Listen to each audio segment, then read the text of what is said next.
What's up everybody, I'm HoopsandHipHop. So with Pokemon Let's Go Pikachu and Eevee releasing in less than a month, and the Kanto region being revisited in those games, the Kanto region has definitely been in the spotlight amongst the Pokemon community ever since these games were first revealed earlier in the year. As you probably know, however, Pokemon Let's Go Pikachu and Eevee are very controversial titles for a number of reasons, and the subject has been brought up again about Kanto with those discussions, and about how it's very bland and it's also favorited, and basically a lot of negative thoughts and feelings have been shown towards Kanto and revived with the reveal of this game. So first off, with Let's Go being so close to release, I decided I kind of wanted to do a Kanto highlights mini-series, where each week leading up to the release of the games, I will make a Kanto-based video just talking about something cool from Kanto, something interesting from Kanto, just basically highlighting the Kanto region once every week as we prepare for the launch of these games. And that's why I have decided in the first video of this little mini-series to talk about why I personally believe Kanto is the most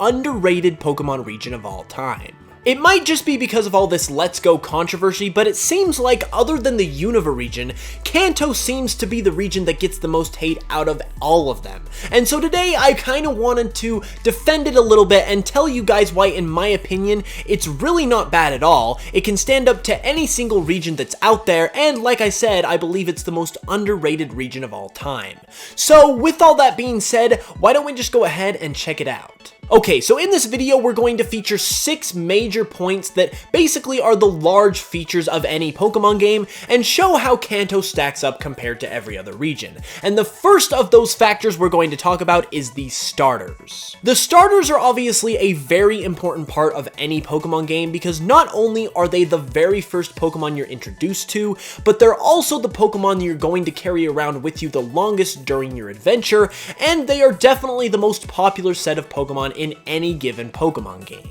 With that said though, and it's important to note here that nostalgia is being tossed aside for the sake of objectivity in this argument, the Kanto starters can really honestly hold up against any other region starters. Now granted, obviously this is going to be a matter of opinion on whether or not you enjoy the Kanto starters and whether or not they're your favorite, but by and large, the Kanto starters can really and truly hold their own against any other set of starters, regardless of whether or not they're your favorite. And I think the thing that really shows how solid they are is you could really take any single one of them, Bulbasaur, Charmander, or Squirtle, and compare them to their regional equivalents in the rest of the regions. So for example, you could take Charmander and compare it to the rest of the fire starters, and Charmander would have just as likely of a chance as any of them to come out as the best Pokemon in that group when you were judging them at face value. Like I've been saying, it's impossible to definitively say that Kanto's starters are the best, or that any other region's starters are the best for that matter, because it's all a matter of opinion. However, the point I'm trying to make here is that the Kanto starters can hang tough with any of the other region's starters no matter how much you may like those other region's starters, which really gives the Kanto region as a whole a pretty strong foundation to work with.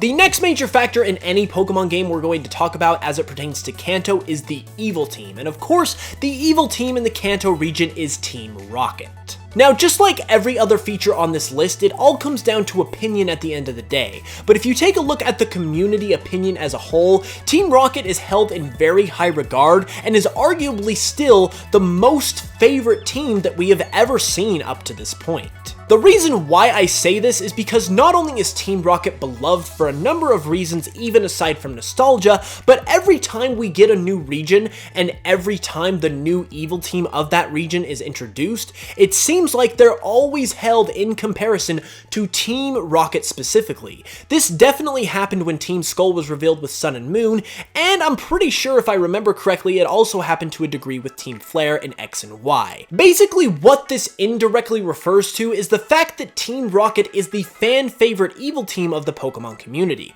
Because, like I said, every time we get a new evil team, Team Rocket is the standard that we hold and judge these new evil teams to. Additionally, Team Rocket's motives and goals are quite literally very down to earth compared to some of the other evil teams, which can really work in Team Rocket's favor because even though it's all well and good to have these grand plans of taking over the world and creating new universes and things like that, sometimes the idea and the motivation and the kind of appeal of these evil teams can get lost in their grandiose presentation, and it kinda seems like we've had a bit of a problem with the evil teams kind of having too big of goals, if that makes sense, and that's why I think Team Skull was really enjoyed when they were first revealed, because they were more of a Team Rocket-esque team, and that they kinda just wanted to cause trouble, steal people's Pokemon, and just be thugs, which I think is really why people initially, when Team Skull was first revealed, were saying that this was the best evil team since Team Rocket. So with all that being said, I think it's safe to say that Kanto has one of, if not the greatest evil team of all time, which is a huge point in its favor when we're talking about its quality. Another major factor of the Pokemon games that the Kanto region can claim that it has one of, if not the best of, when it comes to the overall fan opinion, is the rival. When it comes to looking at who your favorite rival is, nearly everyone either has blue or silver at the top of their list, or at least in the number 2 spot. This is because we really grew to love the cocky, arrogant, and mean rivals that were introduced in the first generation because they really encompassed what the word rival means. And as we've gone on with newer and newer generations, we've really grown tired as a fan base of seeing all of these friendly rivals. Now that's not to say that you personally can't like a friendly rival, because obviously your opinion is just as valid as anyone else's. I am just personally saying that once again, when looking at the overarching fan opinion and when taking everyone else's opinion and basically their vote into consideration, Blue is definitely at the top in terms of how many people have him as their favorite and best rival, which once again is a huge point in Kanto's favor. Now, arguably the biggest feature when it comes to determining the quality of a region is the Pokemon themselves that a given region introduces, because obviously the Pokemon are the name of the game and they're the thing that you see all throughout your adventure, so they really make a big difference in your experience. With that said, it really seems like Kanto gets a bad rap in the Pokemon department because people really like to tease and make fun of how apparently bad Kanto Pokemon are. People will say things like, oh, there's a rock with a face that's a Pokemon, oh, there's eggs with faces that are Pokemon, oh, there's a seal Pokemon that's literally named Seal. They'll point different things out like that to basically say how bad and awful Kanto's Pokedex is, especially when compared to the other regions. However, I can definitively say with all opinions and basically nostalgia aside, that Kanto has a huge number of amazing Pokemon, maybe even more so than any other region. I decided to go through the entire Kanto Pokedex and find out how many Pokemon from this region are universally beloved. Basically what I did was first off throw my own opinion out the window, and I looked at every single individual Kanto Pokemon and asked myself the question, does the entire fan community, at least as far as one single person can tell, like this Pokemon? And if the answer was yes, I added it to the list, and after looking at every single Kanto Pokemon, I came up with a whopping 50 Pokemon that are universally beloved by the fans, which is a huge number for a single Pokedex. To give you a bit of perspective, this is exactly 1/3 of the entire Kanto Pokedex that everyone loves without question, and this isn't even including a bunch of the Pokemon that most people like. So for example, all of the Pokemon that I deemed universally beloved were all of the starters and their evolutions, with the only minor asterisk being Venusaur. However, I believe that enough people like Venusaur that it can squeak in there.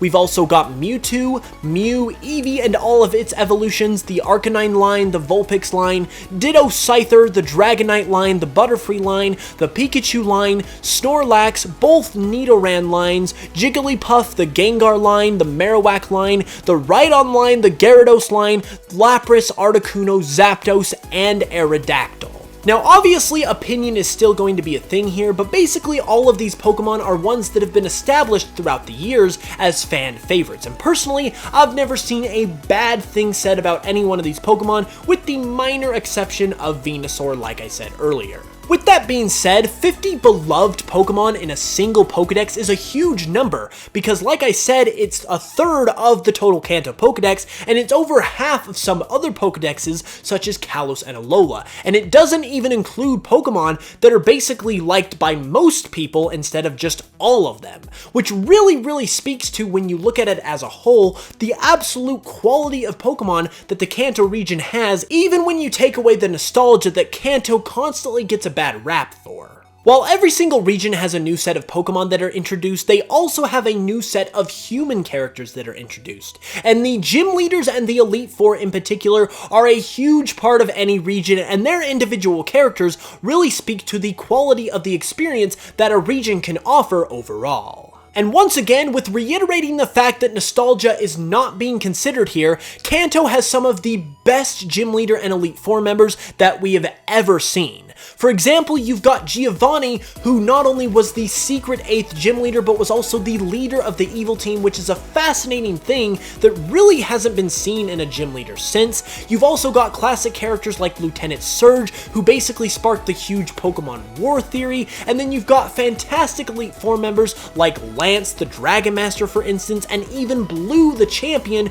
who was your rival throughout the game. Kanto just did so many cool things with its gym leader and Elite Four members that really hasn't been comparatively replicated by any other region since, such as Blue being the champion of the region and also your rival, and Giovanni being the secret 8th gym leader while he was also the evil team leader the whole time. These things really just added so many cool layers to these characters as a whole, and there really wasn't a single bad character when you're looking at the gym leaders and Elite Four members. Even the boring ones that don't have an extra cool bit of backstory for them, like Giovanni or Blue, are still really cool. Like, even Brock, for instance, is a really cool and solid gym leader, all nostalgia aside. So with that said, Kanto can really hold its own very easily against any other region out there when it comes to the cast of characters that it introduced as gym leaders and Elite Four members, and personally I would actually give it the edge against most, if not all, of the regions, just because it added that extra little wrinkle to some of its characters in that they had an extra role in the story and basically provided for a very cool plot twist, which, like I said before, really hasn't been replicated with any sort of cool scenario in any other of the regions. And finally, the last feature we're going to cover here is locations in the region. Obviously, a big part about a region is the region itself, because it's the setting for the game and it's where you are going and traveling through as you're playing the game, and what you see and basically the style of the region overall in terms of its geography and whatnot is a very big factor in determining how good it is overall. Kanto, being the very first region that was introduced on the Game Boy over 20 years ago, has a decided disadvantage compared to some of the other regions in terms of being able to introduce dynamic areas, because it didn't have the technology that some of the other regions did to take advantage of. With that said, Kanto still introduced some very interesting and awesome areas, so why don't we go down the list? First and foremost, we've got Lavender Town, which, despite being introduced in the technologically limited Kanto region, is still arguably the most iconic and well-known Pokemon area in any game ever for the spooky theme that it introduced that honestly has been difficult to match by any other Pokemon game and region that we've seen so far. On top of that, you've also got cool places like Cinnabar Island, the Cinnabar Mansion, which also introduces some backstory to Mewtwo. You've got Seafoam Islands, which provided the setting for Articuno, which made Articuno one of the most challenging legendaries to capture. And of course, you've got Cerulean Cave as well, which is a home to some super powerful Pokemon, and of course, the home to Mewtwo.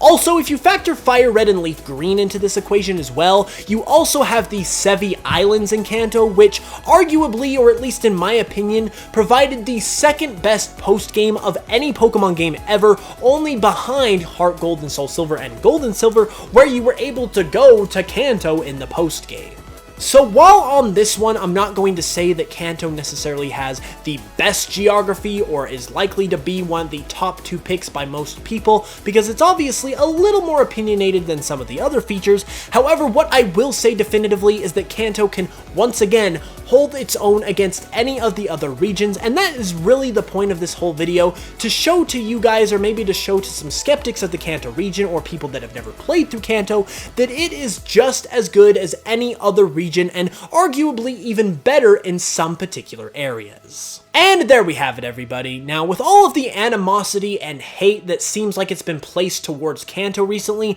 I really wanted to step up for the original region that started it all and basically tell you guys why it's actually really cool and try and defend it as best as I could. I know there are a lot of people out there, especially younger kids, who have never played through the Kanto region, so if you have never played through Kanto, I strongly suggest you picking up Let's Go Pikachu and Eevee when it comes out and give it a try for yourself. And even if you can't play Let's Go, try Fire Red and Leaf Green, try Red, Blue, and Yellow on the virtual 3DS console. Just give it a try because I promise you, you are in for a really good time.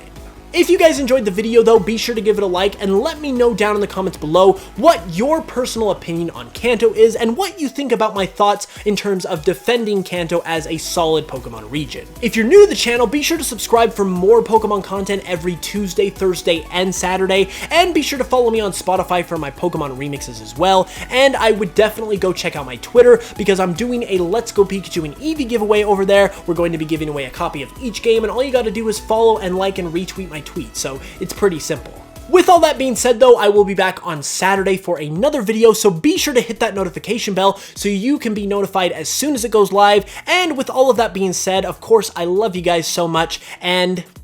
I will smell you guys later.